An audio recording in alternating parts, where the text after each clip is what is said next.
Hello दोस्तों, मैं Hansraj Kumawat expert nursing classes में आप सभी का एक बार फिर से स्वागत करता हूं। दोस्तों, जैसे कि अपने त्रिपुरा का पेपर अपन सोल्व कर रहे थे, जिसके अंदर अपने पार्ट 1 सोल्व कर लिया था, जिसके अंदर अपने 50 क्वेश्चन सोल्व किए थे। आज के बचे हुए क्वेश्चन है आज के इस वीडियो के अंदर अपन सोल्व करेंगे।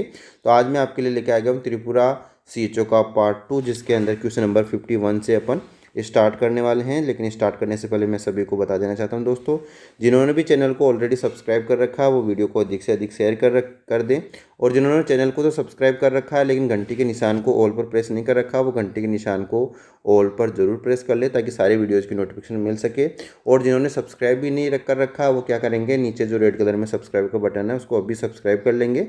सब्सक्राइब करने के बाद में आपको घंटी का निशान दिखाई देगा, उस घंटी के निशान पर ऑल पर प्रेस कर लेना है। तो चलिए दोस्तों, अब स्टार्ट करते हैं क्वेश्चन नंबर 51 से। और जैसा कि आप लोगों का फीडबैक मिला कि सर पार्ट 2 बनाइए, तो मैं आज आपके लिए पार्ट 2 लेके आ गया हूं। तो अपन स्टार्ट करें। क्वेश्चन नंबर 51 आपकी स्क्रीन पे है। जल्दी से सभी लोग कमेंट करेंगे क्वेश्चन नंबर 51 का सही आंसर क्या होगा। क्वेश्चन नंबर 51 है आपका, when India government has adopted family planning programme, यानी गवर्नमेंट ने कब फैमिली प्लानिंग प्रोग्राम को अडॉप्ट किया। ठीक है, ऑप्शन ए आपका 1950, ऑप्शन बी है आपको 1952, ऑप्शन सी है 1954 एंड ऑप्शन डी है 1956। सही आंसर क्या होगा, जल्दी से भी लोग कमेंट करेंगे।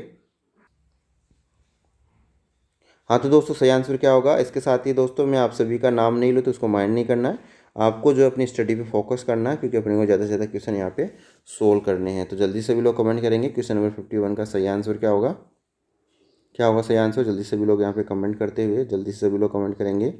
क्वेश्चन नंबर 51 का जो सही आंसर होगा दोस्तों वो होगा आपका ऑप्शन बी 1952, यानी 1952 के अंदर इंडिया गवर्नमेंट ने क्या किया था, फैमिली प्लानिंग प्रोग्राम को क्या कर लिया था, अडॉप्ट कर लिया था। नेक्स्ट क्वेश्चन की तरफ बढ़ेंगे। क्वेश्चन नंबर 52 आपकी स्क्रीन पे है। जी हाँ, which one of the following is the main target of family welfare programme, यानी फैमिली वेलफेयर प्रोग्राम का मेन टारगेट क्या है, इस क्वेश्चन के अंदर आपको बताना है। ऑप्शन ए आपका male after fertilize age, option B है couple in the fertilize age, option C आपका children below 12 years and option D आपका वोमेन आफ्टर फर्टिलाइज एज। जल्दी से भी लोग कमेंट करेंगे फैमिली वेलफेयर प्रोग्राम का मेन टारगेट क्या है। ऑप्शन आपको मैंने बता चुका हूँ, जल्दी से भी लोग कमेंट करेंगे। तो सही आंसर क्या होगा, जल्दी से भी लोग कमेंट करें। तो दोस्तों, यहाँ पे जो है फैमिली वेलफेयर प्रोग्राम की बात हो रही है, फैमिली प्लानिंग की बात हो रही है। और फैमिली प्लानिंग किसके लिए होती है, जो फर्टाइल जो एज होती है उसके लिए होती है नॉर्मली। तो यहाँ पे जो है दोस्तों, फर्टाइल एज की अपन बात करें तो जो couples in the fertile age, option B यहाँ पे बिल्कुल सही जवाब हो जाएगा। यहाँ पे क्या पूछा है, मेन टारगेट क्या है फैमिली वेलफेयर प्रोग्राम का, तो वो है दोस्तों couple in the fertilize age. यानी कौन से मेन टारगेट क्या है, तो अपन जो फर्टाइल जो एज वाले जो कपल्स है उनके लिए जो है आपका फैमिली वेलफेयर प्रोग्राम चलाया गया है, जिसके अंदर जो आपका फैमिली वेलफेयर प्रोग्राम के बारे में आप लोग सब जानते ही हैं। तो ये जो आंसर है आपका क्या हो जाएगा, option B couple in the fertile age. Next question आपका स्क्रीन पे है, breast feeding week is celebrated on, यानी जो ब्रेस्ट फीडिंग वीक है वो कब मनाया जाता है। दोस्तों, ये वाला क्वेश्चन मैं आपको बहुत बार कहता हूँ कि ये मोस्ट इंपॉर्टेंट क्वेश्चन है, कई बार पूछा गया है और आज एक बार फिर से जो है त्रिपुरा सीएचओ के अंदर क्वेश्चन रिपीट हो गया है। ब्रेस्ट फीडिंग वीक कब मनाया जाता है आपको बताना है। ऑप्शन ए है आपका first week of July, option B आपका first week of August, option C आपका first week of September and option D आपका फर्स्ट वीक ऑफ नवंबर। तो सही आंसर क्या होगा दोस्तों, आपका जो ब्रेस्ट फीडिंग वीक है कब मनाया जाता है।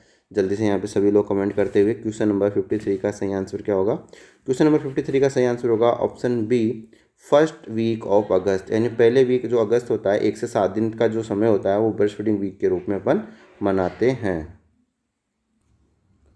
नेक्स्ट क्वेश्चन की तरफ बढ़ते हैं। क्वेश्चन नंबर 54 आपकी स्क्रीन पे है, which of these is the permanent method of contraception, यानी इनमें से कौन सा जो है परमानेंट मेथड है कॉन्ट्रासेप्शन का। तो ऑप्शन ए आपका ट्यूबल लाइगेशन, ऑप्शन बी आपका वेसेक्टोमी, ऑप्शन सी आपका MTIP एंड ऑप्शन डी आपका बोथ ए एंड बी। तो दोस्तों, मैंने आपको बताया था कि जो कॉन्ट्रासेप्शन का जो परमानेंट मेथड होते हैं दो होते हैं, एक तो आपका होता है ट्यूबेक्टोमी और दूसरा होता है आपका वेसेक्टोमी। तो ट्यूबेक्टोमी का मतलब आपका ट्यूबल लाइगेशन और वेसेक्टोमी का आप लोग मतलब जानते ही है, ये हो गया आपका मेल स्टेलाइजेशन, ये हो गया आपका फीमेल स्टेलाइजेशन। तो ऑप्शन डी यहाँ पे सही आंसर हो जाएगा, क्योंकि दोनों इंक्लूड होते हैं परमानेंट मेथड ऑफ कॉन्ट्रासेप्शन के अंदर, इसलिए राइट आंसर क्या हो जाएगा, option D both A and B. Option D यहाँ पे बिल्कुल सही जवाब। तो दोस्तों यहाँ पे सही आंसर हो गया आपका option D, both A and B. आपका जो ट्यूबेक्टोमी है यानी ट्यूबल लाइगेशन और जो वेसेक्टोमी है, दोनों आपके परमानेंट मेथड ऑफ कॉन्ट्रासेप्शन के हो गए हैं। बढ़ते हैं नेक्स्ट क्वेश्चन की तरफ। एक बार सभी लोग मुझे कमेंट करके बता देंगे सभी को मेरी आवाज़ क्लियर आ रही है या नहीं। जल्दी से सभी लोग एक बार कमेंट करके बताएंगे मेरी आवाज़ आप सबको क्लियर आ रही है या नहीं आ रही है। जी हाँ, जल्दी से सभी लोग बताएं क्या मेरी सभी को आवाज़ क्लियर आ रही है। अच्छा ठीक है, चलिए आगे बढ़ें। ठीक, क्वेश्चन नंबर 55 आपकी स्क्रीन पे है। How many NFHS has been successfully completed in India till now. यानी अभी तक कितने जो है NFHS जो है कंप्लीट हो गए सक्सेसफुली इंडिया के अंदर। तो ऑप्शन ए आपका 2, ऑप्शन बी है 3, ऑप्शन बी सी है आपका 4 एंड ऑप्शन डी है 5। जल्दी से भी लोग कमेंट करेंगे क्वेश्चन नंबर 55 का सही आंसर क्या होगा। तो दोस्तों कितने NFHS जो है कंप्लीट हो चुके हैं, तो सही आंसर क्या होगा दोस्तों, ऑप्शन सी 4। यानी अभी तक 4 जो है NFHS मतलब नेशनल फैमिली हेल्थ सर्वे। कितने, क्या नाम है NFHW का, नेशनल फैमिली हेल्थ सर्वे। ठीक है, कितने नेशनल फैमिली हेल्थ सर्वे अभी तक कंप्लीट हो चुके हैं दोस्तों। तो 2015 और 16 के अंदर जो चौथा जो है आपका NFHS जो है सक्सेसफुली कंप्लीट हुआ था, इसलिए अभी तक टोटल 4 जो है NFHS है यानी national family health survey complete हो चुके हैं। ऑप्शन सी यहाँ पे बिल्कुल सही जवाब। चलिए दोस्तों बढ़ते हैं नेक्स्ट क्वेश्चन की तरफ। क्वेश्चन नंबर 56 आपकी स्क्रीन पे है। The most common side effect of IUD यानी इंट्रा यूटेराइन डिवाइसेस इंसर्जन का मोस्ट कॉमन साइड इफेक्ट क्या होता है। ऑप्शन ए आपका bleeding, option B pain, option C pelvic infection, option D ectopic pregnancy. तो दोस्तों आपने देखा होगा ये वाला क्वेश्चन कई बार एग्जाम में पूछा जाता है, मोस्ट इंपॉर्टेंट क्वेश्चन है। हाँ तो दोस्तों इसका जो मोस्ट कॉमन साइड इफेक्ट जो रहेगा आपका IUD इंसर्जन का, वो क्या रहेगा, ब्लीडिंग। Option A bleeding. ठीक है, नेक्स्ट क्वेश्चन की तरफ बढ़ेंगे। क्वेश्चन नंबर 57 आपकी स्क्रीन पे है। Most common method of sterilisation practices in India यानी इंडिया के अंदर मोस्ट कॉमन मेथड क्या है स्टरलाइजेशन का।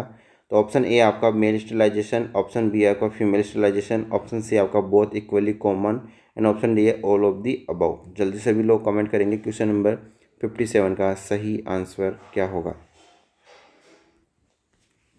तो दोस्तों यहाँ पे आपको शब्दों को पहचानना है। यहाँ पे पूछा है मोस्ट कॉमन, कौन सा मोस्ट कॉमन मेथड है किसका स्टरलाइजेशन का, किसके अंदर इंडिया के अंदर जो प्रैक्टिस होती है उसके अंदर मोस्ट कॉमन मेथड कौन सा है स्टरलाइजेशन का। तो आपको बताना है कि मेल है कि फीमेल है, दोनों हैं कि क्या है। तो सही आंसर क्या होगा दोस्तों, फीमेल स्टरलाइजेशन। ठीक है, मोस्ट कॉमन मेथड कौन सा है स्टरलाइजेशन प्रैक्टिस का इंडिया के अंदर, फीमेल स्टरलाइजेशन। ऑप्शन बी यहाँ पे बिल्कुल सही जवाब। नेक्स्ट क्वेश्चन, क्वेश्चन नंबर 58 आपकी स्क्रीन पे है। How many week post delivery is called puerperium period. ये भी क्वेश्चन मैं आपको कई बार बताता हूँ कि जो प्यूपेरियम से रिलेटेड क्वेश्चन हमेशा एग्जाम के अंदर पूछा जाता है। आपका प्यूपेरियम हो गया, antepartum haemorrhage, APH, PPH, eclampsia, pre eclampsia, ये कुछ टॉपिक्स हैं गायनिक के और OBG के जो कि आपके एग्ज़ाम के अंदर पूछे जाते हैं। ठीक है, तो दोस्तों प्यूपेरियम पीरियड कितने वीक के समय को कहते हैं दोस्तों। तो ऑप्शन ए आपका 4 week, option B 6 week, option C 8 week and option D 10 week. तो सही आंसर क्या होगा, ऑप्शन बी 6 वीक। 6 वीक तक यानी डिलीवरी होने से लेकर के 6 वीक तक के जो समय होता है उसको अपन क्या कहते हैं, प्यूपेरियम पीरियड कहा जाता है। नेक्स्ट क्वेश्चन, क्वेश्चन नंबर 59 आपकी स्क्रीन पे है। As per the Indian public health standard first antenatal visit should be done at. यानी दोस्तों यहाँ पे पूछा गया है कि इंडियन पब्लिक हेल्थ स्टैंडर्ड के अनुसार फर्स्ट एंटीनेटल जो विजिट है वो कब हो जानी चाहिए। ऑप्शन ए आपका 2 week of gestation, option B आपका within 12 week of gestation, option C आपका within 14 week of gestation and option D आपका within 20 week of gestation. जल्दी से भी लोग कमेंट करेंगे फर्स्ट एंटीनेटल विजिट कब हो जानी चाहिए according to Indian public health standard. जल्दी से भी लोग कमेंट करेंगे क्वेश्चन नंबर 59 का सही जवाब क्या होगा। तो क्या होगा दोस्तों सही जवाब, ऑप्शन बी। जिन्होंने भी ऑप्शन बी सही आंसर चुना उनका सभी का सही आंसर हो जाएगा। Option B within 12 week of gestation पे फर्स्ट एंटीनेटल विजिट हो जानी चाहिए according to Indian public health standard. चलिए बढ़ते हैं नेक्स्ट क्वेश्चन की तरफ। क्वेश्चन नंबर 60 आपकी स्क्रीन पे है। व्हेन डिड यू जननी शिशु सुरक्षा कार्यक्रम स्टार्टेड इन इंडिया। यानी इंडिया के अंदर JSSK यानी जननी शिशु सुरक्षा कार्यक्रम स्टार्ट हुआ? Option A 2008, option B 2011, option C 2014 and option D 2018। जल्दी से भी लोग कमेंट करेंगे क्वेश्चन नंबर 60 का सही आंसर क्या होगा। क्या होगा दोस्तों सही आंसर? जल्दी से भी लोग कमेंट करेंगे, जल्दी से भी लोग कमेंट करते हुए यहाँ पे क्वेश्चन नंबर 60 का सही आंसर क्या होगा। तो दोस्तों आपका जो जननी शिशु सुरक्षा कार्यक्रम है इंडिया के अंदर स्टार्ट हुआ था 2011 के अंदर, इसलिए ऑप्शन बी यहाँ पे बिल्कुल सही जवाब। बढ़ते हैं अपन नेक्स्ट क्वेश्चन की तरफ। क्वेश्चन नंबर 61 आपकी स्क्रीन पे है। वेजाइनल स्पॉटिंग और bleeding between menses is called, यानी मेंसेस के बीच में जो वेजाइनल स्पॉटिंग और जो ब्लीडिंग होती है उसको अपन क्या कहते हैं? ऑप्शन ए आपका pre menstrual syndrome, option B menorrhagia, option C आपका मेट्रेजिया एंड ऑप्शन डी आपका डिसमेनोरिया। जल्दी से भी लोग कमेंट करेंगे क्वेश्चन नंबर 61 का सही आंसर क्या होगा। जी हाँ, सभी लोग जल्दी से कमेंट करेंगे क्वेश्चन नंबर 61 का सही आंसर क्या होगा। यहाँ पे सभी लोग कमेंट करते हुए क्या होगा दोस्तों सही आंसर? Option C मेट्रेजिया। ठीक क्या होगा? मेट्रेजिया। यहाँ पे क्या देख रहे हैं दोस्तों, जो मेंसेज होते हैं उन मेंसेज के बीच बीच के अंदर वेजाइनल स्पॉटिंग या ब्लीडिंग देखने को मिलती है, तो उसको अपन क्या कहते हैं? मेट्रेजिया कहते हैं। क्या कहते हैं? मेट्रेजिया कहते हैं। ठीक है, ऑप्शन सी यहाँ पे बिल्कुल सही जवाब। नेक्स्ट क्वेश्चन की तरफ बढ़ते हैं। क्वेश्चन नंबर 62 आपकी स्क्रीन पे है। The nurses aware that an adaptation of pregnancy is increase blood supply to pelvic area, result purplish discoloration of vaginal mucosa known as. Option है आपका Ladin sign, option B Hegar sign, option C Goodell sign, option D आपका Chadwick sign. तो दोस्तों यहाँ पे question में पूछा गया है कि प्रेगनेंसी के दौरान ब्लड सप्लाई इंक्रीज होने की वजह से जो पेल्विक जो एरिया है, ये अपन देखते हैं पूरा क्वेश्चन क्या है। पेल्विक रीजन के अंदर जो है आपको पर्पलिश डिस्कलेशन ऑफ वेजाइनल म्यूकोसा का देखने को मिलता है। कौन सा कलर दोस्तों? पर्पलिश डिस्कलेशन ऑफ वेजाइनल म्यूकोसा, उसको अपन क्या कहेंगे? तो सही आंसर होगा आपका ऑप्शन डी चैडविक साइन। क्या कहेंगे दोस्तों? Option D Chadwick sign. बढ़ते हैं नेक्स्ट क्वेश्चन में। क्वेश्चन नंबर 63 आपकी स्क्रीन पे है। ए वोमेन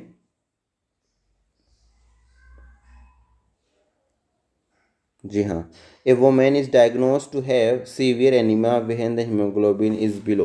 यानी आपको बताना है कि दोस्तों एक वोमेन को सीवियर एनीमिया के अपन कब कहेंगे कि उसके अंदर सीवियर एनीमिया है, यानी उसका हीमोग्लोबिन कितने से कम होगा तो अपन कहेंगे कि उस पेशेंट के अंदर सीवियर एनीमिया हो गया है। ऑप्शन ए आपका 7 ग्राम पर डी एल, ऑप्शन बी 10 ग्राम पर डी एल, ऑप्शन सी आपका 11 ग्राम पर D L and option D आपका 12 ग्राम पर डी एल। तो सही आंसर क्या होगा दोस्तों? ऑप्शन ए 7 ग्राम प्रति डी एल, यानी 7 ग्राम से कम यदि हीमोग्लोबिन हो गया है उस कंडीशन को अपन क्या कहेंगे? सीवियर एनीमिया के अंदर वो कंडीशन आएगी। कितने से कम? 7 ग्राम पर डीएल से कम। नेक्स्ट क्वेश्चन की तरफ बढ़ रहे हैं। यहाँ पे क्वेश्चन नंबर 64 आपकी स्क्रीन पे है। Postnatal period extend up to, यानी जो पोस्टनेटल पीरियड है कब तक होता है? ऑप्शन ए आपका 2 वीक, ऑप्शन बी आपका 6 वीक, ऑप्शन सी आपका 4 वीक एंड ऑप्शन डी है 8 वीक। क्या पूछा गया यहाँ पे? Post natal period. कौन सा पीरियड दोस्तों? पोस्ट नेटल पीरियड कब कहेंगे? जल्दी से भी लोग कमेंट करेंगे क्वेश्चन नंबर 64 का सही आंसर क्या होगा। तो दोस्तों क्या होगा सही आंसर? Option B 6 week. तो यहाँ पे दोस्तों पोस्ट नेटल पीरियड हो सकता है, प्यूपेरियम हो सकता है, प्यूपेरियम पोस्ट नेटल पीरियड। तो कितना आपको आंसर जाना है? 6 वीक। क्या जाना है? 6 week is the correct answer. Next question की तरफ बढ़ते हैं। क्वेश्चन नंबर 65 आपकी स्क्रीन पे है। क्वेश्चन नंबर 65 क्या कह रहा है दोस्तों? The amount of protein providing by in the nutritional supplement programme for a lactating mother. यहाँ पे क्या पूछा है कि प्रोटीन की जो मात्रा न्यूट्रिशन सप्लीमेंट प्रोग्राम के तहत लैक्टेटिंग मदर को कितनी दी जाती है? ऑप्शन ए आपका 10 से 15 ग्राम, ऑप्शन बी 12 से 15 ग्राम, ऑप्शन सी आपका 18 से 20 ग्राम एंड ऑप्शन डी आपका 20 से 25 ग्राम। यहाँ पे क्या है? न्यूट्रिशनल सप्लीमेंट प्रोग्राम के अंदर यानी कितनी जो है अमाउंट ऑफ प्रोटीन सप्लीमेंट के रूप में दी जाती है किसको? लैक्टेटिंग मदर को। तो जल्दी से भी लोग कमेंट करेंगे क्वेश्चन नंबर 65 का सही आंसर क्या होगा। क्या होगा सही आंसर? जल्दी से भी लोग कमेंट करेंगे क्वेश्चन नंबर 65 का सही आंसर। तो यहाँ पे जो सही आंसर होगा दोस्तों वो होगा आपका ऑप्शन सी 18 से 20 gram of protein provided in the nutritional supplement programme. कौन सी प्रोग्राम के अंदर? न्यूट्रिशनल सप्लीमेंट प्रोग्राम के अंतर्गत 18 से 20 ग्राम जो प्रोटीन है वो प्रोवाइड करवाई जाती है। किसके लिए? लैक्टेटिंग मदर के लिए। ऑप्शन सी बिल्कुल सही जवाब। बढ़ते हैं यहाँ पे नेक्स्ट क्वेश्चन की तरफ। क्वेश्चन नंबर 66 आपकी स्क्रीन पे है। The hormone primary response for the milk ejection, यानी मिल्क इजेक्शन के लिए कौन से हार्मोन का प्राइमरी रेस्पॉन्सिबल होता है? ऑप्शन ए आपका oestrogen, option B progesterone, option C prolactin, option D आपका ऑक्सीटोसिन। तो सही आंसर क्या होगा दोस्तों? सभी लोग यहाँ पे कमेंट करेंगे। क्वेश्चन नंबर 66 का सही आंसर क्या होगा? तो दोस्तों यहाँ पे क्वेश्चन नंबर 66 का सही आंसर क्या होगा? कौन सा पूछा है? मिल्क इजेक्शन के लिए प्राइमरी रेस्पॉन्सिबल हार्मोन, और इसको अपन कह सकते हैं या फिर कह सकते हैं मिल्क इजेक्शन रिफ्लेक्स के लिए कौन सा हार्मोन जिम्मेदार होता है दोस्तों? तो वो होता है आपका ऑक्सीटोसिन। ठीक है, ऑक्सीटोसिन को क्या कहेंगे? मिल्क इजेक्शन हार्मोन भी कहते हैं। ऑप्शन डी यहाँ पे बिल्कुल सही जवाब। नेक्स्ट क्वेश्चन की तरफ बढ़ रहे हैं। क्वेश्चन नंबर 67 आपकी स्क्रीन पे है। वाइटिस और yellow white secretion the last 10 to 15 days after the delivery is called, यानी वाइट और येलोइश जो वाइटिस सिक्रेशन होता है लास्ट 10 से 15 दिन डिलीवरी के बाद में, उसको क्या कहेंगे दोस्तों? तो ऑप्शन है आपका लोकिया रूब्रा, ऑप्शन बी आपका लोकिया सिरोसा, ऑप्शन सी आपका lochia Elba, and option D आपका ऑल द अबव। जल्दी से भी लोग कमेंट करेंगे। क्वेश्चन नंबर 67 का सही आंसर क्या होगा? यहाँ पे क्या पूछा? वाइटिस और yellowish white secretion last for 10 to 15 दिन, 10 से 15 जो लास्ट के जो 10 से 15 दिन होते हैं। जैसे कि मान लीजिए जिस दिन डिलीवरी हुई, ठीक है, उस दिन पहला दिन हो गया। उस पहले दिन के बाद में दो जानते हैं आपकी होता है जो लोकिया जो रूब्रा होता है, जो लोकिया होता है उसके 3 टाइप्स होते हैं, लोकिया रूब्रा सिरोसा और एल्बा। जिसके अंदर जैसे कि एक होता है आपका 1 से 5 दिन, फिर 5 से आपका 10 दिन, और फिर 10 से 15। तो उसमें से आपको बताना है कि जो 10 से 15 दिन वाला है, जो 10 से 15 दिन तक रहता है, ये वाइटिस येलोइस जो सिक्रेशन होते हैं, उसको अपन क्या कहते हैं? तो ऑप्शन दे रखा है आपका लोकिया रूब्रा सिरोसा और एल्बा। ठीक है, तो आपको आंसर देना है कि सही आंसर क्या होगा। जल्दी सभी लोग कमेंट करेंगे। क्वेश्चन नंबर 67 का सही आंसर क्या होगा? तो दोस्तों मैं आज आपको बताऊंगा कि ट्रिक की आपको लोकिया रूब्रा सिरोसा और एल्बा को कैसे याद कर सकते हैं। तो दोस्तों सिंपल सी ट्रिक है जो मैं आपको यहाँ बताने जा रहा हूँ, तो ध्यान से रखिएगा। सबसे पहले तो मैं आपको इसका आंसर बता देता हूँ दोस्तों। तो सही आंसर होगा आपका ऑप्शन सी लोकिया एल्बा। अब याद करने की ट्रिक मैं बता देता हूँ दोस्तों। स्टार्टिंग के अंदर जो 1 से 5 दिन तक होता है वो आपका होता है लोकिया रूब्रा। याद करने का तरीका, रूब्रा क्या होता है दोस्तों? रूब्रा आपका क्या रहता है? रेड रहता है। रूब्रा का आर और रेड, इसका जो लोकिया का आर यानी रेड कलर क्या हो गया? रेड कलर का हो गया। ठीक है, रूब्रा लोकिया रूब्रा यानी कौन से कलर का? रेड कलर का हो गया। सिरोसा एल्बा और इसके बीच का हो गया। और एल्बा को आप कैसे याद करेंगे कि एल्बा के अंदर जो ए आता है, एल्बा यानी एल्बा जो होता है, एक मिनट यहाँ से वापस से लिख देता हूँ। जो एल्बा के अंदर ए आता है इसका मतलब आप मान के चलो अब्सेंट, ऐसे याद करोगे आप इसको। एल्बा का जो ए मतलब अब्सेंट, यानी इसके अंदर आपको देखिए अब्सेंट का मतलब क्या समझना है आपको कि ये लास्ट में होता है। अब्सेंट का मतलब लास्ट में होता है, इसके बाद में कुछ नहीं होगा, ये अब्सेंट हो जाएगा उसके बाद में। ठीक है, तो एल्बा का ए और उसके बाद में आपको याद रखना है अब्सेंट, यानी आपको ध्यान में रखना है कि तीसरे नंबर पर कौन सा आता है। क्योंकि आपको पहला तो याद रहता है कि रूब्रा होता है, लेकिन आप कन्फ्यूज होते हैं कि सिरोसा कौन सा होता है और एल्बा कौन सा होता है। तो याद करने की ट्रिक मैंने बता दी कि एल्बा मतलब अब्सेंट, अब्सेंट मतलब लास्ट के अंदर। याद रखना, कैसे याद रखोगे? एल्बा, एल्बा का ए मतलब अब्सेंट और अब्सेंट मतलब सबके लास्ट में। ठीक है, ऐसे याद कर लेंगे आप लोग। ये ट्रिक सभी को समझ में आ गई। जब आपको एल्बा याद रहेगा कि एल्बा लास्ट में रहता है यानी अब्सेंट रहता है, और आपका रूब्रा सबसे स्टार्टिंग होता है, तो बीच में क्या हो जाएगा आपका सिरोसा। सीधा सीधा आप याद कर लेंगे, यानी पहले कौन सा होगा? रूब्रा, उसके बाद कौन सा होगा? सिरोसा, और उसके बाद क्या होगा? एल्बा। तो ये ट्रिक थी जो मैंने आपको यहाँ पे बता दी है। तो सही आंसर क्या होगा दोस्तों? यहाँ पे ऑप्शन सी। और एक बार सभी लोग मुझे कमेंट करके बता देंगे ये ट्रिक आप सभी को समझ में आई या नहीं आई। जल्दी सभी लोग कमेंट करेंगे।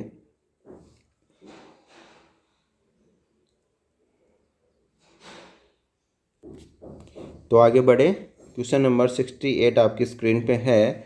Leading cause of maternal death in India, यानी मैटरनल है जो डेथ होती है इंडिया के अंदर, उसका लीडिंग कॉज क्या है? तो ऑप्शन ए आपका anaemia, option B haemorrhage, option C sepsis, and option D obstructive labour. जल्दी से भी लोग कमेंट करेंगे मैटरनल डेथ का लीडिंग कॉज क्या है इंडिया के अंदर। तो सही आंसर क्या होगा दोस्तों? ऑप्शन आपके 4 स्क्रीन पे है। जल्दी से भी लोग कमेंट करेंगे यहाँ पे।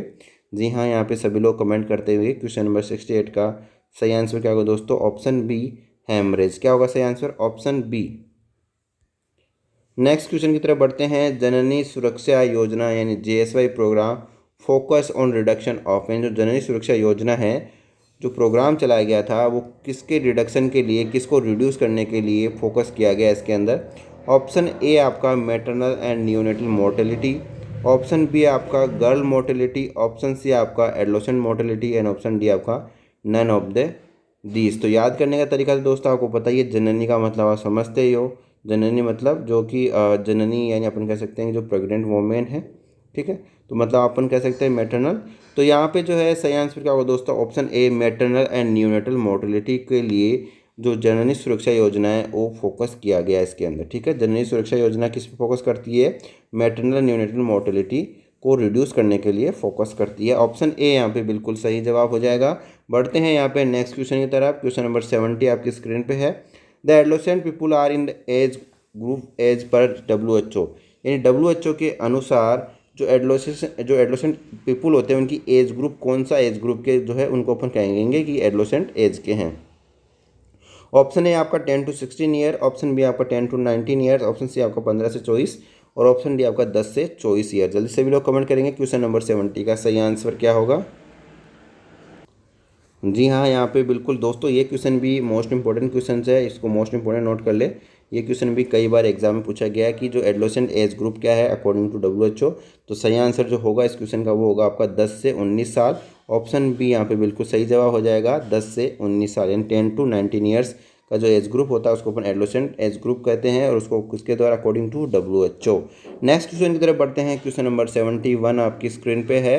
As per national population policy of India the age of girls for marriage is, यानी नेशनल पॉपुलेशन पॉलिसी के अनुसार जो गर्ल्स होती है उनकी शादी की एज कितनी होती है। ऑप्शन ए आपका 15 years, option B 18 years, option C आपका 21 ईयर्स एंड ऑप्शन डी है 19 ईयर्स। जल्दी से भी लोग कमेंट करेंगे क्वेश्चन नंबर 71 का सही आंसर क्या होगा।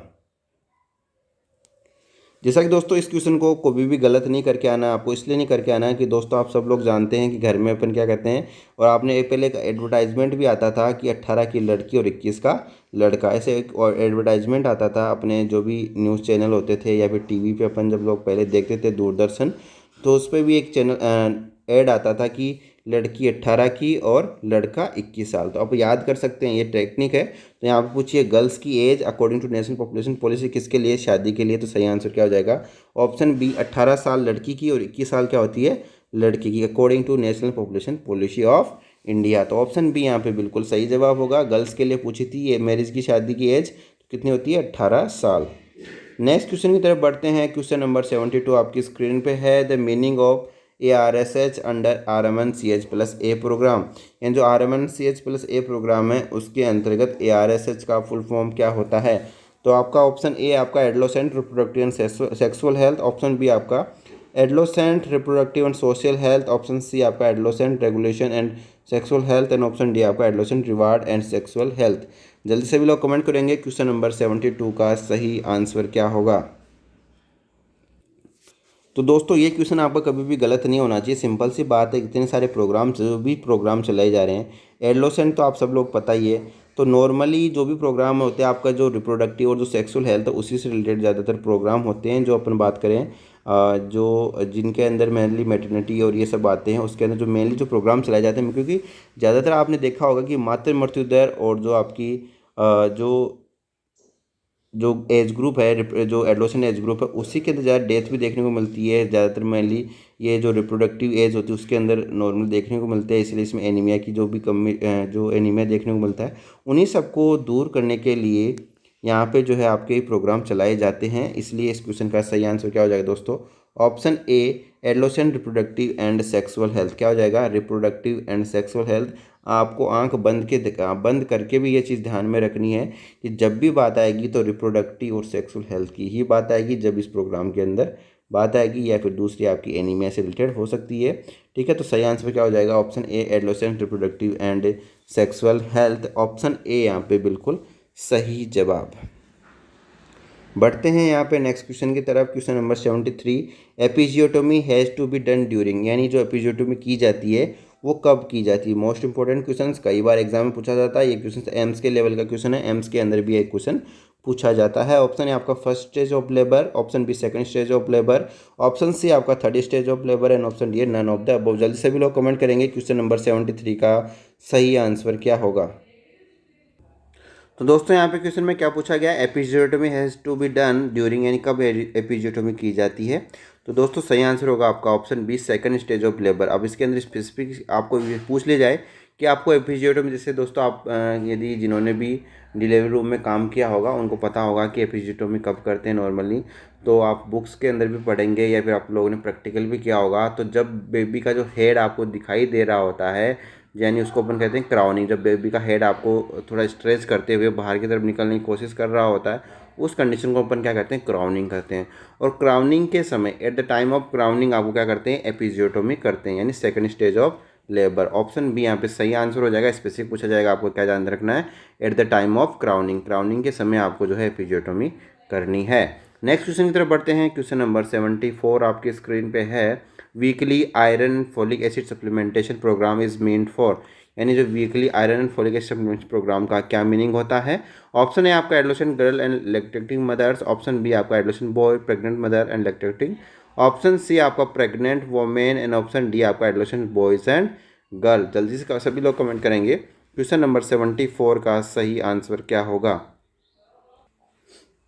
तो दोस्तों ये वाला जो है आपको थोड़ा कन्फ्यूजिंग कर सकता है क्वेश्चंस, क्योंकि इसके अंदर आपको नॉर्मली सब लोग सोचता है कि iron folic acid normally girls के लिए ही होता होगा, लेकिन इसका यहाँ पे जो सही आंसर होगा दोस्तों option D, adolescent boys and girls के लिए जो आपका iron folic acid supplementation programme का जो मीनिंग होता है वो होता है आपका एडोलेसेंट बॉयज़ एंड गर्ल के लिए आयरन फोलिक एसिड का सप्लीमेंटेशन करना विप्स के अंदर।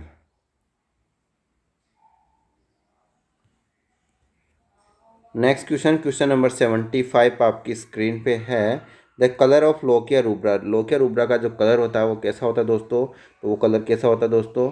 ऑप्शन है आपका white, option B red, option C yellow and option D है ऑरेंज। तो सही आंसर क्या होगा, ऑप्शन बी रेड कलर। कौन सा होता है, लो अभी मैंने ऊपर ऊपर ट्रिक क्या बताई थी, रूब्रा का आर और रेड का आर। तो याद क्या करना है, रूब्रा कैसा होता है, रेड कलर का होता है। और मैंने आपको क्या बताया था दोस्तों, इसके साथ ही मैंने आपको ट्रिक बताई थी, लोकिया रूब्रा सीरोसा और एल्बा, इन लास्ट में कौन सा रहता है आपका एल्बा। याद कैसे रखेंगे, एल्बा का ए और अपसेंट का ए, यानी एल्बा ए, एल्बा का जो ए है इसका मतलब क्या है, अपसेंट। अपसेंट मतलब सबके लास्ट में जो रहता है वो कौन सा होता है, लोकिया एल्बा होता है। लोकिया रूब्रा का कलर जो होता है आपका कौन सा होता है, रेड होता है। रूब्रा का याद करने का तरीका, आर फॉर रूब्रा और आर फॉर रेड। तो ऑप्शन बी यहाँ पे बिल्कुल सही जवाब हो जाएगा।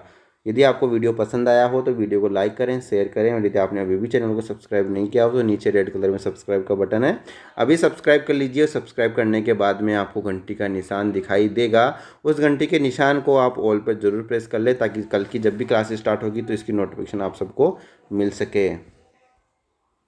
बटन, चलिए दोस्तों बढ़ते हैं नेक्स्ट क्वेश्चन की तरफ। क्वेश्चन नंबर 76 आपकी स्क्रीन पे है।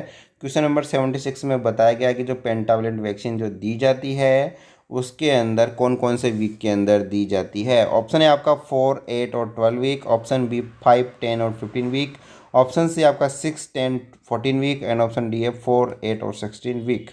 जल्दी सभी लोग कमेंट करेंगे पेंटावेलेंट जो वैक्सीन होती है उसको कब कब दिया जाता है।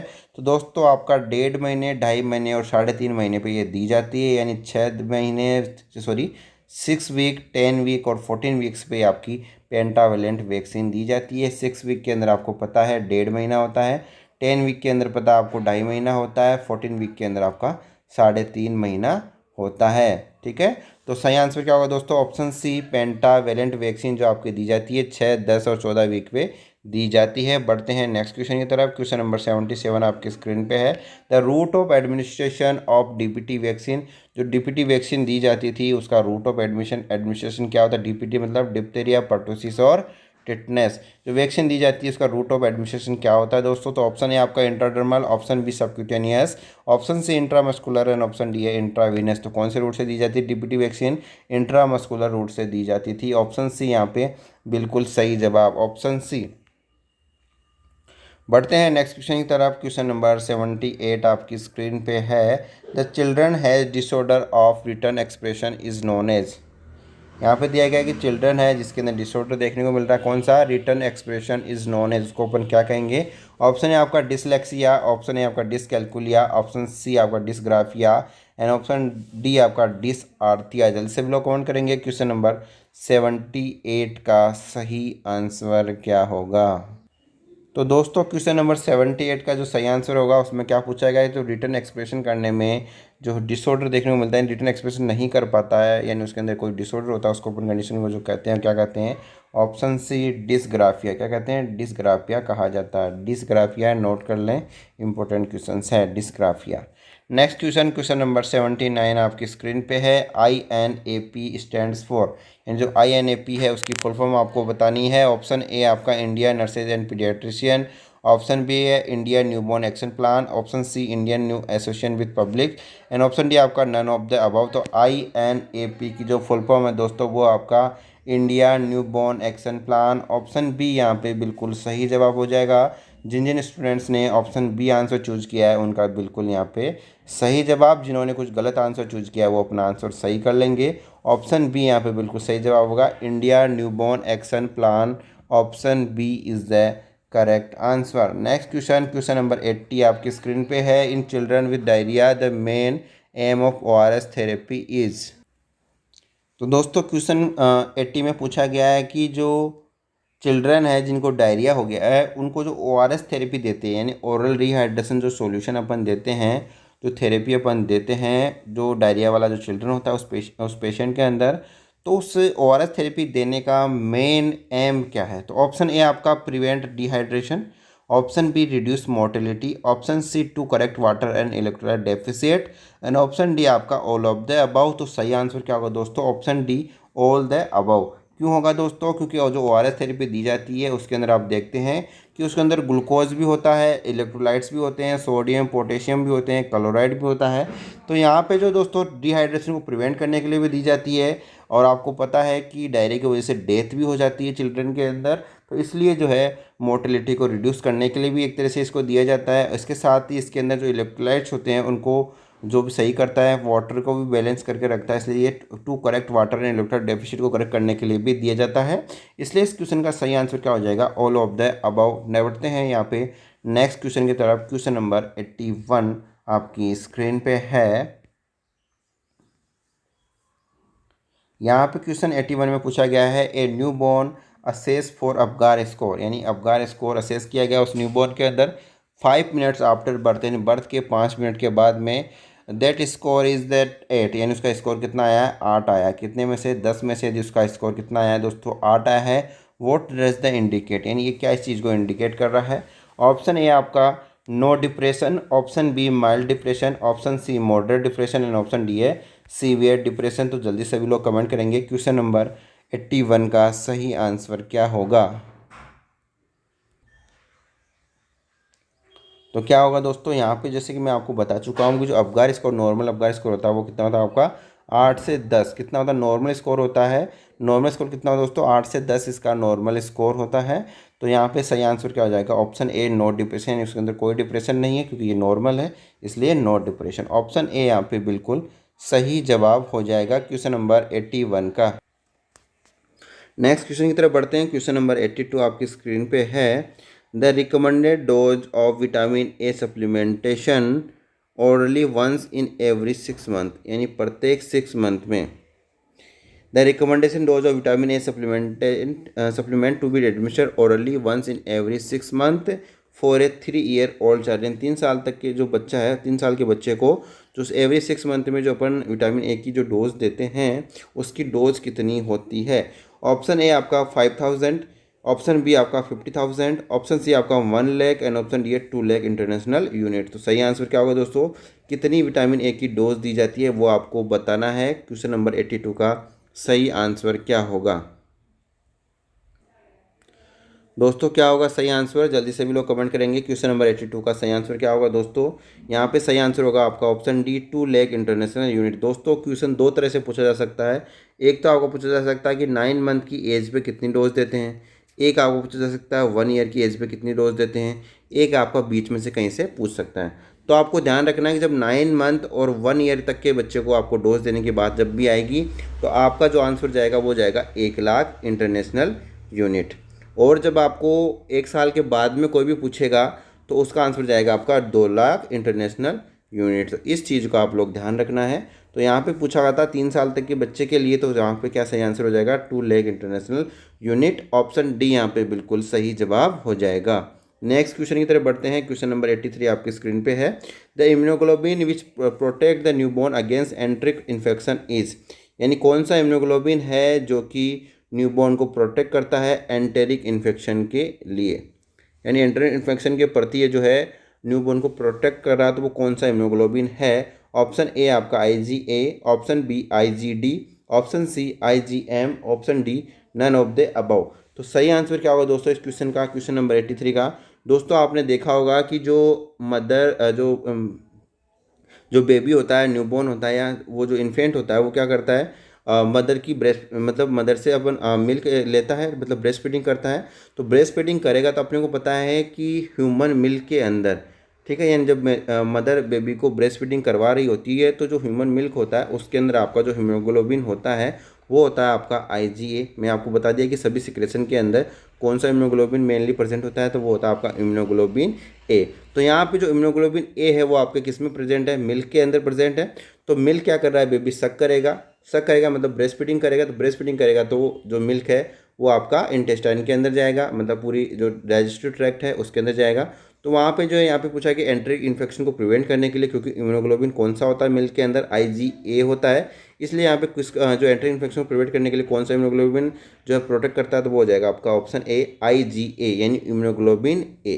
ऑप्शन ए यहाँ पे बिल्कुल सही जवाब। एक ट्रिक मैंने आपको पहले भी बता चुका हूँ कि जैसे क्वेश्चन पूछा जाता है कि कौन सा इम्यूनोग्लोबिन प्लेसेंटा को क्रॉस कर लेता है, कौन सा इम्यूनोग्लोबिन प्लेसेंटा को क्रॉस कर लेता है, तो मैं आपको बताऊं कि, तो मैंने आपको ट्रिक बताई थी IgG। कौन सा इम्यूनोग्लोबिन IgG, और ट्रिक मैंने आपको क्या बताई थी G फॉर इम्यूनोग्लोबिन G और G for go. G for क्या याद रखना, G फॉर गो, गो मतलब प्लेसेंटा को क्रॉस कर लेता है, ठीक है। गो मतलब क्या होता है, सिंपल सा जाना होता है, गो मतलब क्या हो जाएगा, क्रॉस कर लेता है, ठीक है। IgG के अंदर जो G होता है उसका मतलब क्या हो गया, गो, गो मतलब वो क्या कर लेगा, क्रॉस कर लेगा।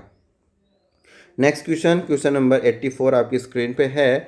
First form of milk produce by the memory gland immediately following delivery of the newborn is called, यानी जो मिल्क की जो फर्स्ट फॉर्म होती है जो कि मेमोरी ग्लैंड के द्वारा प्रोड्यूस की जाती है डिलीवरी के तुरंत बाद ऑफ द न्यूबॉर्न, यानी न्यूबॉर्न के लिए डिलीवरी के तुरंत बाद मेमोरी ग्लैंड के द्वारा जो फर्स्ट मिल्क प्रोड्यूस किया जाता है उसको अपन क्या कहेंगे। ऑप्शन है आपका regular milk, option B colostrum, option C protein and option D है सप्लीमेंट्री फीड्स। तो क्या कहते हैं दोस्तों, फर्स्ट मिल्क जो होता है उसको अपन क्या कहते हैं, कोलेस्ट्रॉम कहते हैं। ऑप्शन बी जो कि आपका खूब सारे जो है मतलब सारे जो अपने एंटीबॉडीज से भरपूर होता है और ये बच्चे के लिए लाभदायक भी होता है, इसलिए colostrum is the first milk of the baby, या फिर हम कह सकते हैं कि ये फर्स्ट इम्यूनाइजेशन भी इसको कहते हैं कोलेस्ट्रॉम को। ऑप्शन बी यहाँ पे बिल्कुल सही जवाब हो जाएगा। नेक्स्ट क्वेश्चन, ICDS मीन्स, मैं आपको कई बार बताता हूँ ICDS की फुल फॉर्म। तो ICDS की जो फुल फॉर्म होती है वो क्या होती है आपको बतानी है। ऑप्शन है आपका international child development services, option B आपका Indian child development services, option C आपका integrated child development services and option D आपका इनिशिएटेड चाइल्ड डेवलपमेंट सर्विसेज। तो सही आंसर क्या होगा दोस्तों, option C integrated child development services. Option C यहाँ पे बिल्कुल सही जवाब हो जाएगा, इंटीग्रेटेड चाइल्ड डेवलपमेंट सर्विसेज किसका, ICDS का। नेक्स्ट क्वेश्चन, क्वेश्चन नंबर 86 आपकी स्क्रीन पे है। Which of the following is called white part of the human आई, यानी ह्यूमन आई का जो वाइट पार्ट होता है उसको अपन क्या कहते हैं। ऑप्शन है आपका यूविया, ऑप्शन बी आपका ट्यूनिक, ऑप्शन सी आपका आइरिस एंड ऑप्शन डी है आपका स्क्लेरा। जल्दी से भी लोग कमेंट करेंगे क्वेश्चन नंबर 86 का सही आंसर क्या होगा, यानी आई के अंदर जो वाइटिस पोर्शन आपको देखने को मिलता है उस वाइटिस पोर्शन को क्या कहते हैं वो आपको बताना है। तो जल्दी से भी लोग कमेंट करेंगे क्वेश्चन नंबर 86 का सही आंसर क्या होगा। तो दोस्तों आप देखते हैं कि जो आपको वाइटिस पोर्शन दिखाई देता है आँख के बाहर में, उसका जो नाम होता है वो क्या होता है, स्क्लेरा। क्या होता है, स्क्लेरा। क्या कहते हैं उसको, स्क्लेरा कहते हैं, ठीक है। तो ऑप्शन डी यहाँ पे बिल्कुल सही जवाब हो जाएगा, स्क्लेरा। नेक्स्ट क्वेश्चन की तरफ बढ़ते हैं। क्वेश्चन नंबर 87 आपकी स्क्रीन पे है। Which of the following is a not part of the small intestine, यानी इनमें से कौन सा जो है स्मॉल इंटेस्टाइन का पार्ट नहीं है। ऑप्शन ए आपका duodenum, option B jejunum, option C आपका इलियम एंड ऑप्शन डी आपका सीकम। तो इसका सभी को आंसर आना चाहिए, क्योंकि आपको सबको पता है कि जो स्मॉल इंटेस्टाइन का पार्ट होता है वो आपका सबसे पहले होती है ड्यूडेनम, उसके बाद में आपकी होती है जेजुनम, उसके बाद में होती है आपका इलियम। तो सही आंसर क्या हो जाएगा दोस्तों? Option D. क्वेश्चन में पूछा गया कौन सा स्मॉल इंटेस्टाइन का पार्ट नहीं है, तो सीकम इसका पार्ट नहीं है, इसलिए सही आंसर क्या हो जाएगा? Option D. नेक्स्ट क्वेश्चन की तरफ बढ़ते हैं। क्वेश्चन नंबर 88 आपके स्क्रीन पे है। Which of the following is the master gland of the endocrine system, यानी एंडोक्राइन सिस्टम की मास्टर ग्लैंड किसको कहते हैं? ऑप्शन ए आपका pancreas, option B pituitary, option C thyroid and option D adrenal. तो जो मास्टर ग्रंथि जिसको कहते हैं, मास्टर ग्लैंड जिसको कहते हैं, उसको क्या कहते हैं दोस्तों? पीयूष ग्रंथि। हिंदी में अपन कहते हैं पीयूष ग्रंथि और इंग्लिश में अपन क्या कहते हैं? Pituitary gland. ऑप्शन बी यहाँ पे बिल्कुल सही जवाब हो जाएगा, पिट्यूटरी ग्लैंड। अपना आंसर सही कर लें। नेक्स्ट क्वेश्चन, क्वेश्चन नंबर 89 आपकी स्क्रीन पे है। The total number of bones found in the right upper limb. दोस्तों जो राइट अपर लिम्ब है उसके अंदर टोटल नंबर ऑफ बोन्स के बारे में पूछा गया है। ऑप्शन ए आपका 25, ऑप्शन सी आपका 40, सॉरी ऑप्शन बी आपका 30, option C 40 and option D आपका 60। तो सही आंसर क्या होगा? यहाँ पूछा है कि जो राइट अपर लिम्ब है उसके अंदर टोटल नंबर ऑफ बोन्स कितनी होती है। यहाँ क्या हो गया? राइट पूछ लिया, मतलब एक साइड का पूछ लिया। राइट साइड में जो अपर लिम्ब है उसकी टोटल नंबर ऑफ बोन्स कितनी होगी। ठीक है दोस्तों, यहाँ पे राइट आ गया। राइट मतलब किसी एक हाथ का पूछ रहा है। कौन से हाथ का पूछ रहा है? राइट साइड वाला जो हाथ है, यानी जो अपर लिम्ब है उसके अंदर टोटल नंबर ऑफ बोन्स कितनी होती है। तो दोस्तों कितनी होती है टोटल? जल्दी से भी लोग कमेंट करेंगे। तो इस क्वेश्चन का जो सही आंसर होगा दोस्तों वो कितना होगा? जल्दी से भी लोग कमेंट करेंगे यहाँ पे, क्योंकि ये क्वेश्चन इंपॉर्टेंट है और सबको आना भी चाहिए दोस्तों, क्योंकि आपको कम से कम बोन्स के बारे में तो पता होना चाहिए। कौन से हाथ में कितनी बोन्स होती है, पाँव में कितनी होती है, ये नॉर्मल बातें हैं, तो आपको ये सब चीज़ें आनी चाहिए। तो इस क्वेश्चन का जो सही आंसर होगा दोस्तों वो होगा ऑप्शन बी 30। अब 30 बोन कैसे होती है वो मैं आपको यहाँ पे गिनवाने वाला हूँ। तो सबसे पहले अपन बात करें कि जो अपना जो अपर लिम्ब है, अपर लिम्ब के अंदर आप देखते होंगे दोस्तों, सबसे ऊपर ऊपर अपने हाथ की बात करें तो अपनी होती है ह्यूमरस। ठीक है, ह्यूमरस कितनी होती है दोस्तों? आपकी एक होती है। आपकी रेडियस एक जो नीचे नीचे जाएंगे तो रेडियस आएगी, फिर अल्ना आएगी। ठीक है, रेडियस अल्ना कितनी होती है? एक होती है। तो 3 बोन हो गई यहाँ पे, और मैं वापस से लिख देता हूँ यहाँ पे। ठीक है, ह्यूमरस आपकी हो गई एक, रेडियस और अल्ना हो गई आपकी एक। ठीक है, 3 बोन हो गई। उसके बाद में अपन चले रिस्ट बोन। तो रिस्ट बोन जो आपकी होती है वो होती है आपकी 8। उसके बाद में अपन चले जो जिसको अपन कहते हैं ये तो जो रिस्ट बोन होती है उसको तो अपन क्या करेंगे दोस्तों? हाँ तो दोस्तों मैं आपको बता रहा था कि जो अपर लिम्ब है उसके अंदर कितनी हड्डियाँ होती है। तो सबसे पहले अपन बात करें तो सबसे ऊपर होती है आपकी ह्यूमरस। उसके बाद आप देखते हैं रेडियस एक होती है और अल्ना एक होती है। उसके बाद में अपन बात करें रिस्ट बोन। तो रिस्ट बोन कितनी होती है? 8 होती है। रिस्ट बोन को अपन क्या कहते हैं? रिस्ट बोन कितनी होती है? 8 होती है। और रिस्ट बोन को अपन क्या कहते हैं? कार्पल बोन भी कहते हैं। कार्पल बोन के जस्ट जो अपने हाथ के अंदर इन फिंगर से पहले और रिस्ट और फिंगर के बीच में जो बोन होती है उसको अपन कहते हैं मेटाकार्पल बोन। और रिस्ट वाले बोन को कहते हैं अपन कार्पल बोन। और रिस्ट और आपकी जो अंगुलियां होती है, फिंगर्स होती है, उनके बीच का जो जिसके अंदर बोन होती है उसको अपन क्या कहते हैं? मेटाकार्पल बोन कहते हैं। और उसकी जो संख्या होती है वो कितनी होती है दोस्तों? कितनी होती है? 5 होती है। कितनी होती है? 5 होती है। तो कितनी होगी आपकी? 8 और 5 13, 14 15 16 हो गई है यहाँ तक। 16 बोन तो ये हो गई। और आपकी जो फेलेंजेज हैं, जो फिंगर्स होती है, उस फिंगर्स के अंदर कितनी बोन होती है? टोटल 14 बोन्स होती है, जिसको अपन फिंगर्स को क्या कहते हैं? फेलेंजेज कहते हैं। कितनी होती है टोटल नंबर ऑफ? 14। तो 14 और 5 19, 19 और 8 आपका कितना हो गया दोस्तों? 19 और 8 आपका 27, 28 29 और 30। इस प्रकार से आपके जो हैंड के अंदर जो बोन होती है टोटल कितनी होती है? 30 होती है। मतलब एक साइड के हाथ में 30 होती है, दूसरे साइड के हाथ में आपकी 30 हो जाएगी। अब अपन बात करें दोस्तों, यदि आपका अपर लिम्ब का नहीं पूछ करके लोअर लिम्ब का पूछ ले तो उस कंडीशन में क्या आंसर जाएगा दोस्तों? तो भी आपका आंसर 30 ही जाएगा। यानी आपको ऊपर वो हाथ में पूछ ले या पाँव पे पूछ ले, सिंगल की बात आएगी जब 30 होती है। एक सिंगल पाँव में 30 होती है, दूसरे सिंगल पाँव में 30 होती है, और एक हाथ में 30 होती है, दूसरे हाथ में भी 30 होती है। तो इस प्रकार से आपको याद रखना है। मैंने आपको हाथ में कितनी बोन होती है वो मैंने आपको गिना दिया है। यदि अपन पाँव की भी बात करें तो पाँव में कितनी होती है दोस्तों? तो मैं आपको बता देता हूँ। सबसे पहले अपन जाते हैं कि पाँव के अंदर से जो एक साइड का जो पाँव आपका उसके अंदर सबसे पहले अपन बात करें फीमर एक हो जाती है। उसके बाद में आपकी होती है टीबिया एक और फिबुला एक हो जाती है। टीबिया और फिबुला एक एक हो जाती है। उसके बाद में जो आपकी जो जिसको अपन टार्सल बोन कहते हैं, ठीक है, टार्सल बोन जो आपकी होती है वो होती है आपकी कितनी होती है? 7। 7 कितनी होती है? टार्सल बोन कितनी होगी दोस्तों? 7। और जो मेटाटार्सल बोन होती है आपकी कितनी होगी? 5 हो गई। और आपकी जो फेलेंजेज होगी कितनी होगी? 14। फेलेंजेस कितनी होगी 14, और आपके जो मेटाटार्सल बोन होगी वो आपकी होगी 5, और जो टार्सल बोन होगी 7। तो काउंट करो, 14 और 5 कितना हो गया 19, 19 और 7 आपका 26 हो गया, 27, 28, 29, और एक जो बचता है वो आपका बचता है पटेला। कौन सा बचता है पटेला। तो इस प्रकार से टोटल जो आपको पाँव में भी कितनी हड्डियाँ होती हैं, यानी कितनी बोन होती है 30 बोन होती है एक सिंगल पाँव के अंदर। यानी आपका जो लेग होता है उस एक लेग के अंदर कितनी बोन होती है 30। यानी अपन कह सकते हैं लोअर लिम्ब, यानी वन साइडेड जो लोअर लिम्ब है उसके अंदर 30 बोन होती है, दूसरे के अंदर भी 30 होती है, और जो आपका ऊपर वाला हाथ में सिंगल हैंड के अंदर भी आपकी 30 होती है, और दूसरे वाले में भी 30 होती है। तो कुल मिला के आपको ध्यान रखना है, अपर लिम्ब और लोअर लिम्ब की बात करेंगे एक साइड के अंदर तो 30-30 होती है। नेक्स्ट क्वेश्चन की तरफ बढ़ते हैं। क्वेश्चन नंबर 90 आपकी स्क्रीन पे है। Which of the following bone is called collar bone, यानी कौन सी बोन को कॉलर बोन कहा जाता है। दोस्तों आप नॉर्मली शर्ट के अंदर देखते होंगे शर्ट की कॉलर, नाम सुना होगा शर्ट की कॉलर, और जैसे कि उसी के नाम से इसको कॉलर बोन भी कहते हैं। ऑप्शन ए आपका एसिटाबुलम, ऑप्शन बी आपका पेल्विक, ऑप्शन सी आपका स्केपुला, एंड ऑप्शन डी आपका क्लेविकल। तो जो कॉलर बोन कहते हैं वो दोस्तों वो आपको कहते हैं क्लेविकल को। आपने देखा होगा जैसे नॉर्मली आपका ये हेड हो गया, ठीक है, आपका ये हेड हो गया, और ये आपका मैं आपको यहाँ चेस्ट बना देता हूँ, नॉर्मली ऐसे ही टेम्प्रेरी बना रहा हूँ उसको, ये डायग्राम पे बन जाइएगा। तो आपने देखा होगा, यहाँ पे वापस से बनाता हूँ। ये आपकी नेक हो गई, उसके बाद में आपका ये चेस्ट हो गया, ठीक है, ये आपके पाँव हो गए, ठीक है, ये आपके पाँव हो गए, ये आपके हैंड हो गए, ठीक है।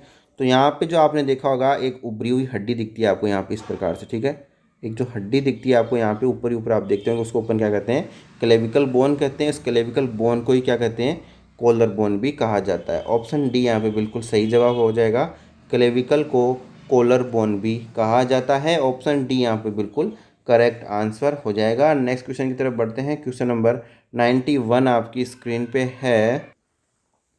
हाँ तो दोस्तों बढ़ते हैं नेक्स्ट क्वेश्चन की तरफ। क्वेश्चन नंबर 91 आपकी स्क्रीन पे है। Which among the following year government of India conceive the annual health survey, यानी गवर्नमेंट ऑफ इंडिया ने एनुअल हेल्थ सर्वे जो है कब कंसीव किया था। ऑप्शन है आपका 2005, सॉरी, ऑप्शन है आपका 2004, ऑप्शन बी 2005, ऑप्शन सी आपका 2006, एंड ऑप्शन डी आपका 2007।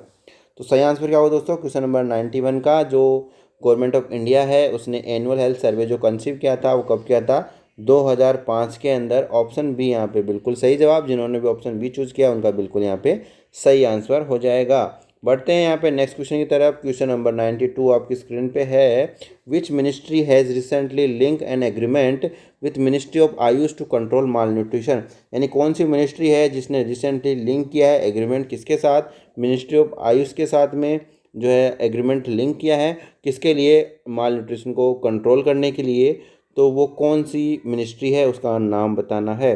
ऑप्शन है आपका agriculture and farmer welfare, option B health and family welfare, option C आपका एजुकेशन, एंड ऑप्शन डी है वुमेन एंड चाइल्ड डेवलपमेंट। जल्दी से वो लोग कमेंट करेंगे क्वेश्चन नंबर 92 का सही आंसर क्या होगा। तो दोस्तों जल्दी से भी लोग कमेंट करेंगे यहाँ पे, बिल्कुल सभी लोग यहाँ पे कमेंट करते हुए कौन सी मिनिस्ट्री है उस मिनिस्ट्री का नाम बताना है जिसने मिनिस्ट्री ऑफ आयुष के साथ क्या किया है दोस्तों एग्रीमेंट किया है किसके लिए, माल न्यूट्रिशन को कंट्रोल करने के लिए। तो जो मिनिस्ट्री है उसका नाम है कि दोस्तों women and child development ministry. Option D यहाँ पे बिल्कुल सही जवाब। बढ़ते हैं नेक्स्ट क्वेश्चन में। क्वेश्चन नंबर 93 आपकी स्क्रीन पे है। Which among the following is not the official organs of the health system at the national health, यानी नेशनल हेल्थ पे जो हेल्थ सिस्टम है उसका कौन सा जो है ऑफिशियल ऑर्गन नहीं है वो आपको बताना है। द ऑप्शन ए आपका the ministry of health and family welfare, option be the director general of health services, option see the central council of health and family welfare, and option D the controller and health auditor general of India. जल्दी से भी लोग comment करेंगे question number 93 का सही answer क्या होगा। तो दोस्तों अपने जब आपने भी पढ़ी होगी कम्युनिटी के अंदर जब हेल्थ डिलीवरी सिस्टम आप लोगों ने पढ़ा होगा तो उसमें आपने DGHS का भी नाम सुना होगा और आपने CCH का भी नाम सुना होगा। इसके साथ ही आपने ministry of health and family welfare का तो आपने बिल्कुल सुना होगा। तो यहाँ पे आपको देखा कि ऊपर वाले ऑप्शन में आपको ministry and health and family welfare है, दूसरे में DGHS यानी directorate general of health services आपने सुना होगा। DGHS आपने जब डिलीवरी सिस्टम सुना होगा हेल्थ सर्विसेज के अंदर, हेल्थ सिस्टम के अंदर, तो DGHS का भी नाम सुना होगा। एक CCH यानी सेंट्रल काउंसिल ऑफ हेल्थ का भी सुना होगा। फैमिली वेलफेयर का आपने ऑलरेडी सुन रखा है। तो यहाँ पे पूछा गया कि कौन सा जो है ऑफिशियल ऑर्गन नहीं आता, not the official organ in the health system. तो सही आंसर क्या हो जाएगा दोस्तों, ऑप्शन डी हो जाएगा, क्योंकि ऑप्शन डी नहीं होता है। इसलिए ऊपर वाले जो तीनों हैं वो क्या होते हैं, ऑफिशियल ऑर्गन होते हैं। यहाँ पूछा क्या गया था कि नोट द ऑफिशियल ऑर्गन, यानी कौन सा नहीं है हेल्थ सिस्टम का ऑर्गन। तो सही आंसर क्या होगा, ऑप्शन डी। सभी को ये समझ में आ गया ना दोस्तों। चलिए बढ़ते हैं नेक्स्ट क्वेश्चन की तरफ। क्वेश्चन नंबर 94 आपकी स्क्रीन पे है। Which among the following is not a secondary health care provider, यानी इनमें से कौन सा जो है सेकेंडरी हेल्थ केयर प्रोवाइडर नहीं है। ऑप्शन है आपका district hospital, option B community health centre, option C sub centre and option D है ऑल ऑफ दी अबव। यहाँ पे बताना है आपको कि कौन सा जो है सेकेंडरी हेल्थ केयर प्रोवाइडर नहीं है। जल्द से भी लोग कमेंट करेंगे क्वेश्चन नंबर 94 का सही आंसर क्या होगा। क्या होगा दोस्तों सही आंसर, तो यहाँ पे बता देना चाहूँ दोस्तों, जो सब सेंटर है वो आपका आता है प्राइमरी हेल्थ केयर प्रोवाइडर के अंदर। किसके अंदर आता है, sub centre primary health care provider के अंदर आता है। बाकी जो आपका डिस्ट्रिक्ट हॉस्पिटल और जो कम्युनिटी हेल्थ सेंटर है ये दोनों आपके सेकेंडरी हेल्थ केयर प्रोवाइडर के अंदर आते हैं। क्वेश्चन में क्या पूछा गया है कि note a secondary health provider, कौन सा जो है सेकेंडरी हेल्थ केयर प्रोवाइडर के अंदर कौन सा सेकेंडरी हेल्थ प्रोवाइडर नहीं है। तो कौन सा नहीं है दोस्तों, सब सेंटर, क्योंकि सब सेंटर क्या है आपका प्राइमरी हेल्थ केयर प्रोवाइडर के अंदर आता है, इसलिए ऑप्शन सी यहाँ पे बिल्कुल सही जवाब हो जाएगा। बढ़ते हैं यहाँ पे नेक्स्ट क्वेश्चन की तरफ। क्वेश्चन नंबर 95 आपकी स्क्रीन पे है।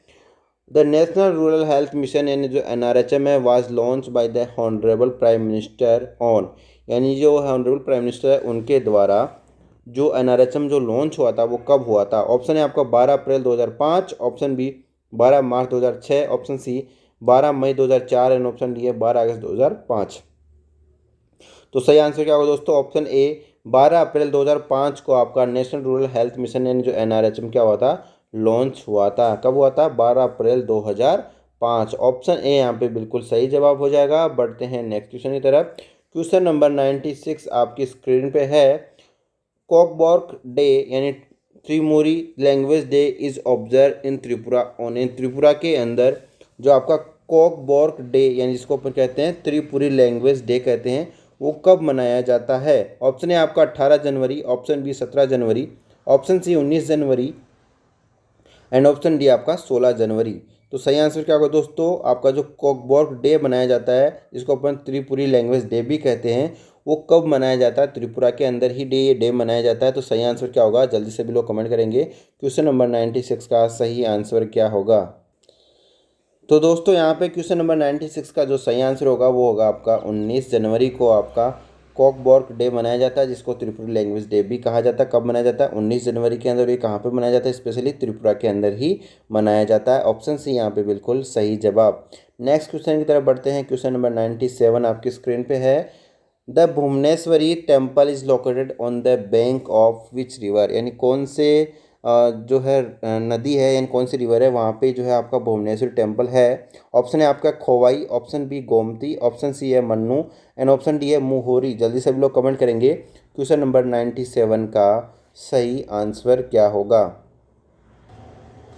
क्या होगा दोस्तों सही सही आंसर क्वेश्चन नंबर 97 का, जल्दी से भी लोग कमेंट करेंगे। क्वेश्चन नंबर 97 का जो सही आंसर होगा दोस्तों वो होगा आपका ऑप्शन बी गोमती नदी। The Bhubaneswar temple is located on the bank of Gomati नदी। कौन सी, गोमती रिवर। कौन सी, गोमती रिवर पे आपका जो है भुवनेश्वर टेम्पल लोकेटेड है। बढ़ते हैं नेक्स्ट क्वेश्चन की तरफ। क्वेश्चन नंबर 98 आपकी स्क्रीन पे है।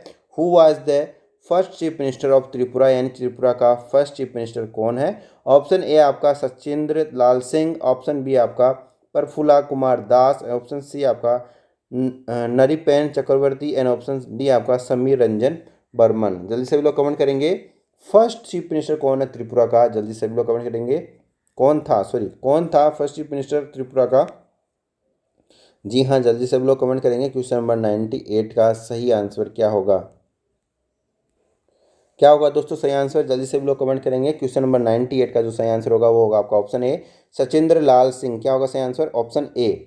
बढ़ते हैं नेक्स्ट क्वेश्चन की तरफ। क्वेश्चन नंबर 99 आपकी स्क्रीन पे है। The total number of district in Tripura, in Tripura के अंदर टोटल नंबर ऑफ डिस्ट्रिक्ट कितने हैं। ऑप्शन है आपका 6, option B 8, option C 9 and option D आपका 7। जो त्रिपुरा है उसके अंदर टोटल नंबर ऑफ डिस्ट्रिक्ट की संख्या कितनी है, जल्दी से आपको बताना है। क्वेश्चन नंबर 99 का सही आंसर क्या होगा। तो दोस्तों त्रिपुरा के अंदर जो नंबर ऑफ डिस्ट्रिक्ट की अपन बात करें तो कितने होते हैं, 8 डिस्ट्रिक्ट है। कितने हैं, 8 डिस्ट्रिक्ट है त्रिपुरा के अंदर। ऑप्शन बी यहाँ पे बिल्कुल सही जवाब। अब अपन बात करें question number 100, last question and final question of this video. इस वीडियो को आपको अधिक से अधिक शेयर करना है ताकि सभी स्टूडेंट्स अपने से जुड़ सकें, सभी को इन्फॉर्मेशन मिल सके, सभी को जो है क्लास का बेनिफिट मिल सके। क्योंकि दोस्तों आपको पता होगा कि CHO एग्जाम के अंदर क्वेश्चन रिपीट होते हैं प्रीवियस पेपर से भी, तो आपको जब आप प्रीवियस पेपर पढ़ के जाएंगे तभी तो उन क्वेश्चन का आंसर कर पाएंगे। इसलिए आपको इस वीडियो को अधिक से अधिक शेयर करना है, अधिक से अधिक स्टूडेंट्स को शेयर करना है, जो भी आपके जूनियर या सीनियर्स सभी को शेयर करना है और बताना है कि क्लासेस चल रही है, ऑनलाइन क्लासेस चलती है। तो दोस्तों क्वेश्चन नंबर 100 का जो सही आंसर होगा, इसके साथ ही मैं आपको बता देना चाहता हूँ दोस्तों, जिन्होंने भी चैनल को सब्सक्राइब कर रखा है, तो दोस्तों मैं आपको बता रहा था कि जिन्होंने ऑलरेडी चैनल को सब्सक्राइब कर रखा है वो वीडियो को अधिक से अधिक शेयर करेंगे, और जो भी स्टूडेंट्स नए हैं चैनल पे और जिन्होंने अभी भी चैनल को सब्सक्राइब नहीं किया, वो नीचे रेड कलर में सब्सक्राइब का बटन दिख रहा होगा आपको, अभी चैनल को सब्सक्राइब कर लीजिए। सब्सक्राइब करने के बाद में आपको एक घंटी का निशान दिखाई देगा, उस घंटी के निशान को ऑल पर प्रेस कर लीजिए ताकि कल की जब भी क्लासेस स्टार्ट होगी तो इसकी नोटिफिकेशन आपको मिल सके। क्वेश्चन नंबर 100 की अपन बात कर रहे थे, clouded leopard national park was establish in which year, यानी जो क्लाउडेड जो लियोपार्ड नेशनल पार्क है वो कब एस्टैब्लिश किया गया था। ऑप्शन है आपका 2007, ऑप्शन बी आपका 2006, ऑप्शन सी आपका 2008 एंड ऑप्शन डी है 2009। जल्दी से भी लोग कमेंट करेंगे क्वेश्चन नंबर 100 का सही आंसर क्या होगा। तो दोस्तों क्वेश्चन नंबर 100 का जो सही आंसर होगा वो होगा आपका ऑप्शन ए, 2007 के अंदर जो क्लाउडेड लियोपार्ड नेशनल पार्क है उसका एस्टैब्लिशमेंट किया गया था। कौन सी ईयर में? 2007 के अंदर। दोस्तों इस वीडियो को अपन यहीं पे एंड कर रहे हैं, बाकी कल की क्लास जब भी स्टार्ट होगी हम आपको नोटिफिकेशन दे देंगे। नोटिफिकेशन प्राप्त करने के लिए आपको नीचे जो रेड कलर में सब्सक्राइब का बटन है उसको अभी सब्सक्राइब करना है और घंटी के निशान को ऑल पर प्रेस कर लेना है। चलिए दोस्तों आज की वीडियो में इतना ही, मिलते हैं नेक्स्ट वीडियो में। धन्यवाद। Subscribe now and press the bell icon. Never miss an update.